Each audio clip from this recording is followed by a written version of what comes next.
সবাই বলছে যে আপনি কোথায়, আপনাকে কি ডিজিএফআই তুলে নিয়ে গেছে কিনা, অথবা ডিবি, এসবি, এনএসআই কেউ তুলে নিয়ে গেছে কিনা।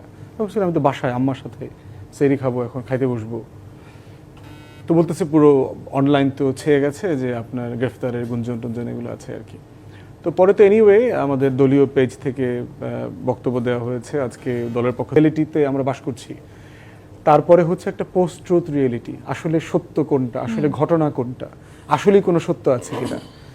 তো সেই জায়গাতে আমরা দেখলাম যে অন্তর্বর্তীকালীন সরকার দায়িত্ব নেবার পর থেকে তাকে আন্ডারমাইন করা, তার একটা ধারাবাহিকতা আমরা মানে কন্টিনিউ দেখতে পাচ্ছি। এর ধারাবাহিকতায় আমরা দেখলাম আমাদের কনসুলার অফিস যেটা আছে আপনার কলকাতায়, আগরতলায়, দিল্লিতে, এখানে সহিংস বিক্ষোভ হয়েছে, ভাঙচুর হয়েছে। আমাদের এখানে স্কন রিলেটেড অনেকগুলো ঝামেলা হয়েছে, আপনার চিটাং একজন আইনজীবীকে জবাই করে হত্যা করা হয়েছে। তো সবকিছুর পরেও যেটা মনে হয়েছে, আপনাকে আসলে খুব স্পেসিফিক্যালি টার্গেট করা হয়েছে। সারা রাতভর শুধু হয়তো একজন ব্যক্তিকে আমরা গ্রেপ্তারের যে গুজব শুনেছি সেটি আপনি কি মনে করছেন, কেন আসলে খুব স্পেসিফিক্যালি আপনাকে ঘিরে কোনো একটি চক্র কাজ করছে কি? একটা হতে পারে, ধরেন আমার দুইটা বক্তব্য সেনাবাহিনীকে এবং গোয়েন্দা সংস্থাগুলোকে নিয়ে রিসেন্টলি ভাইরাল হয়েছে। একটা বক্তব্য দেয়া হচ্ছে 2024 সালের 5ই আগস্ট বিকালবেলা, তখন 3টা-4টার দিকে আর কি। তখন তো বাংলাদেশের সিচুয়েশনটা, যদি কেউ দেশে না থেকে থাকে, রাস্তায় না বের হয়ে থাকে, সে সিম্পলি বুঝবে না যে 16 বছরের একটা ফ্যাসিবাদী জগদ্দল পাথর বুক থেকে নেমে গেছে, শুট অন সাইট, স্নাইপারের গুলি। মানে আমরা তো পলাতক, তো মানে মানে ডিপ ফেক যেটাকে বলে আর কি, ওই লেভেলে পলাতক ছিলাম। আমাদেরকে সবাই খুঁজে বেড়াচ্ছে হন্য হয়ে, প্রত্যেকটা এজেন্সি খুঁজে বেড়াচ্ছে, মানে দেখা মাত্র গুলি করে মেরে ফেলার জন্য বলে দেওয়া হয়েছে গোয়েন্দা সংস্থা থেকে দেওয়া হয়েছে। সেটাকে এনে মার্চ মাসের একটা পিসফুল টাইমের একটা বক্তব্যকে মানে সাজানো এবং প্রমোট করা, ভাইরাল করাটা, এটা অসঙ্গতিপূর্ণ।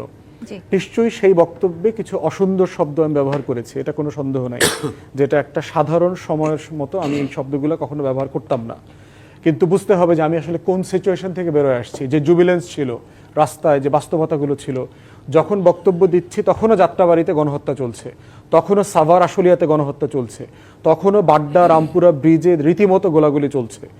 অতএব সেই বাস্তবতা আমরা অফকোর্স আউট অফ টেম্পার ছিলাম, কেউ না কেউ আসলে এই সুযোগগুলোর ব্যবহার করছে।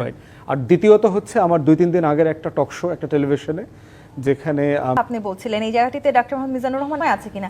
এখন যখন দেশে আসলে একটি পরিবর্তিত রাজনৈতিক পরিস্থিতিতে আছি আমরা, দেশ হয়তো নির্বাচন নিয়ে ভাবছিল সামনে ডিসেম্বরে, ঠিক সেই সময়টাতে এই ধরনের গুজব কিংবা জরুরি অবস্থা জারি হওয়ার মতন এত স্পর্শকাতর একটি বিষয় নিয়ে গুজব, কিভাবে দেখছেন বিষয়টিকে? দেখুন, বর্তমানে আমার মনে হচ্ছে যে পুরো রাষ্ট্রটাই একটা গুজবে পরিণত হয়েছে, এবং কোথায় কি হচ্ছে, কোথায় কি হবে, জনগণও এটা নিয়ে খুবই শঙ্কিত আছে। কারণ রাষ্ট্র ব্যবস্থা যদি গণতান্ত্রিক প্রক্রিয়া থেকে অন্যদিকে ডাইভার্ট হয়ে যায়, সেক্ষেত্রে এটা হয়। যেটা বলছিলেন যে বিগত 15 বছর ধরে শেখ হাসিনার সরকার সমস্ত প্রতিষ্ঠানগুলোকে, বিশেষ করে গণতান্ত্রিক প্রতিষ্ঠানগুলো যা ছিল, আদালত অঙ্গন বলেন, আমাদের নির্বাচন কমিশন থেকে নির্বাচন ব্যবস্থা বলেন, তিনভাবে কথা বলার কোনো পরিবেশ ছিল না। যখন আমরা সকল রাজনৈতিক দল এবং আপামর জনগণ রাস্তায় নেমে এসেছিলাম, এর পরিপ্রেক্ষিতে একটি অভ্যুত্থানের মধ্য দিয়ে একটি অন্তর্বর্তীকালীন সরকার বাংলাদেশে প্রতিষ্ঠা হয়। কিন্তু এই সরকারের সময় এসে আমাদের যে ছাত্র সমাজ, যে তরুণ নেতৃত্ব, যারা রাজপথে দাঁড়িয়ে নেতৃত্ব দিয়েছে, আমরা সমর্থন করেছি, তারা এখন একটি রাজনৈতিক দল প্রতিষ্ঠা করেছে। আমরা গণতান্ত্রিক রাষ্ট্রে একটি রাজনৈতিক দল প্রতিষ্ঠাকে স্বাগত জানাই, কিন্তু সরকারের মধ্যে থেকে বা সরকারের প্রোটোকল নিয়ে, সরকারের বিভিন্ন সুযোগ সুবিধা নিয়ে এই ধরনের রাজনৈতিক দল প্রতিষ্ঠা, এটা আমরা যারা রাজনীতির মাঠে আছি, আমরা কিংবা এদেশের জনগণও সেটাকে স্বাভাবিকভাবে নেয়নি।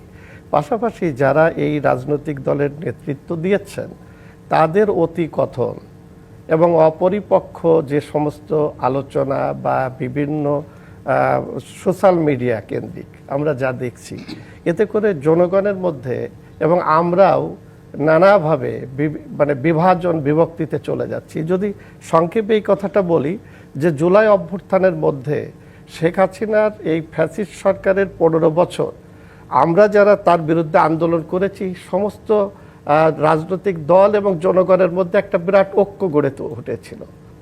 তারা তো সরকারে আছেন, তো তারা এটা তো অনেক কিছু হয়েছিল। একটা জটিল অবস্থা, একটা গণ অভ্যুত্থান, 3 দিন সরকার ছিল না, একটা সরকার পালিয়ে গেছে, উৎখাত হয়েছে। এই পরিস্থিতিতে নানা জায়গায় নানা কথা হয়েছে, কিন্তু তারপরে আমরা সবাই জাতীয় ঐক্যমত্যের ভিত্তিতে তো একজনকে আমরা সরকার প্রধান করলাম। এখন আপনি ওই সরকারের থেকে যদি আপনি নানান ধরনের কথা উদ্ভট অতিকথন আপনি কন, তাহলে তো আপনি ওখান থেকে এসে রাজনীতির মাঠে চলে আসেন, কিন্তু যেমন আবার নাহিদ এই ইসলাম আসছে। গুজবের দায় আসলে শুধুই যারা সরকারে আছে তাদের, নাকি আসলে দেখতে হবে কারা আসলে এই ধরনের পরিস্থিতি তৈরি করার চেষ্টা করছেন? এখন যদি বলি, তাদেরকেও আসলে এই ধরনের অবস্থা তৈরি করছেন, গুজব সৃষ্টি করছেন, এবি পার্টির তরফ থেকে সেই বক্তব্য দেওয়া হয়েছে দেশকে অস্থিতিশীল করা। এবং আপনি নিশ্চয়ই জানেন তারেক রহমান তিনিও আজকে বলেছেন বাংলাদেশে এটি খুব গুরুত্বপূর্ণ একটি ধন্যবাদ ব্যারিস্টার ফুয়াদ এবং ডক্টর মিজান। রাজনীতিতে বিশেষ করে বাংলাদেশ জাতীয়তাবাদী দল মনে করে তারেক রহমান সাহেবের বক্তব্য তো আপনারা শুনেছেন, আজকেও শুনেছেন, এবং আমাদের একটা বর্ধিত সভা হয়েছিল, সেখানেও তিনি বলেছেন আমাদের স্লোগান একটা, সুদৃঢ় ঐক্য রুখে দিতে পারে সকল ষড়যন্ত্র। আমাদের যদি ঐক্য থাকে তাহলে এই ষড়যন্ত্র এগুলি রুখে দেওয়া যাবে, এটাতে আমি বিশ্বাসী। এটাতে খুবই আমি যে অস্থির তা নয়, কিন্তু গুজব, এটা গুজব তো গুজবই। এই গুজব যেমন ওনার গুজবটা শুনলেন আপনি, ওনার তো বর্ণনাই করলেন, এবং সবচেয়ে বড় বিষয়টি হয়েছে যে আপনার এই অন্তর্বর্তীকালীন সরকার খুব ঠিকভাবে আইডেন্টিফাই করতে পারলো না কাদেরকে সরালে কাদেরকে রাখলে এই দেশটা স্থিতিশীল থাকবে।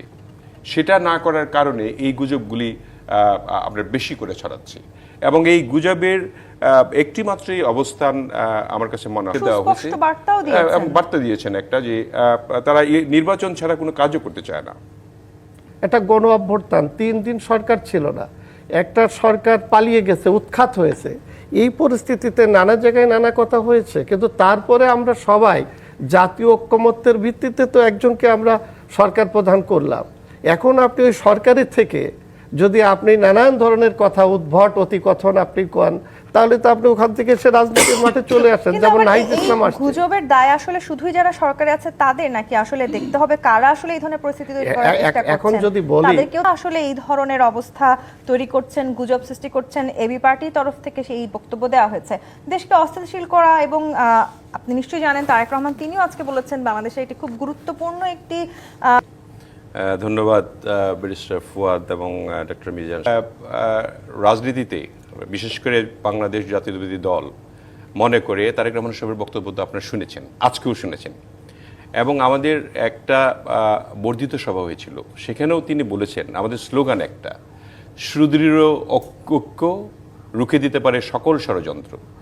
আমাদের যদি ঐক্য থাকে তাহলে এই ষড়যন্ত্র এগুলি রুখে দেওয়া যাবে, এটাতে আমি বিশ্বাসী। এটাতে খুবই আমি যে অস্থির তা নয়, কিন্তু গুজব, এটা গুজব তো গুজবই।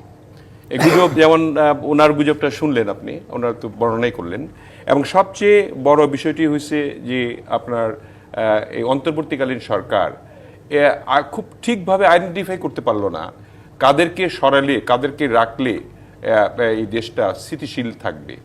সেটা না করার কারণে এই গুজবগুলি আমরা বেশি করে ছড়াচ্ছি, এবং এই গুজবের একটি মাত্রই অবস্থান আমার কাছে মনে হয় দেওয়া হয়েছে, বার্তা দিয়েছেন।